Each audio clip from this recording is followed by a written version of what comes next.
The Meghalaya Arm Wrestling Association (MAWA) on Tuesday announced the launch of its arm wrestling scouting program as part of preparations for the 39th National Games scheduled to be hosted by the state in 2027. Addressing a press conference today, the association's president, June Kharpuli, informed that the scouting event will take place from the 27th of September to the 4th of October 2025 at Shillong College. The competition will be open across multiple categories, including school students, college students from class 11 onwards, employees of government departments, private sector professionals, as well as members of gyms, clubs and other organizations. June Kharpuli added that apart from local trainers, international coaches will also be roped in to provide specialized training and grooming for selected participants. He further noted that detailed information about the event will be circulated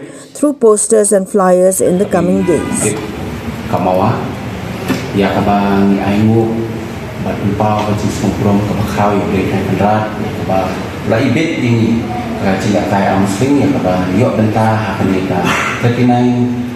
National Day.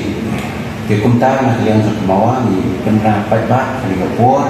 ya kabang stang shwa da kata ke jing scouting lemba oro ki benta jangi rasu kata long ke college ha kabang stang du kelas level sejong ketuk lang ki university bertino kita jupule kabaa pendek ke enter office ha kabang ni ketuk lang ki private sector ha ni firm ni Kapalai yang kita gym, kapal kan orang ke gym kena apa di sementai di tournament, kapal sab kan kita district. Yang ni nak kalian kemauan ni lah, wanita yang perlu di dekat nanti district kita kita pensyai dari sini di Ganu, kunjung di mana, kunjung itu berduna department di dalam ni di balik persaingan ni siapa nampak lah reach out di pada kita berani paro ini hari ini kita ini ya. Yang kah venue ini satu long hampir Shillong College di kanong hau benai September dan bukan yang terik. Jadi kah weekend dia Shillong College kita terter hadu saupri. Kah event benda CTO sini di kita kejeng pelong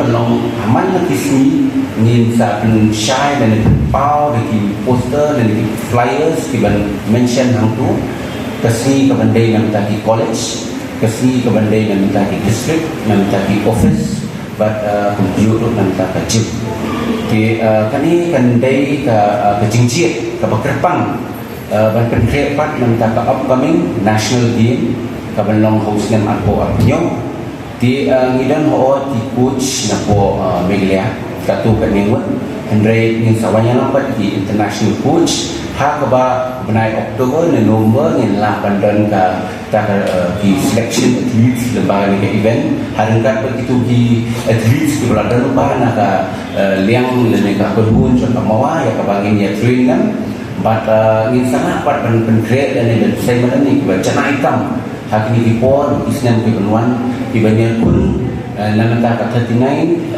national game but ni kermenru kali kita create ni kan wanyalang yuso batiang bersiam bat lima kali kita trace tom ni pun kemauan ngit scam bah ninjo jinjok ke siso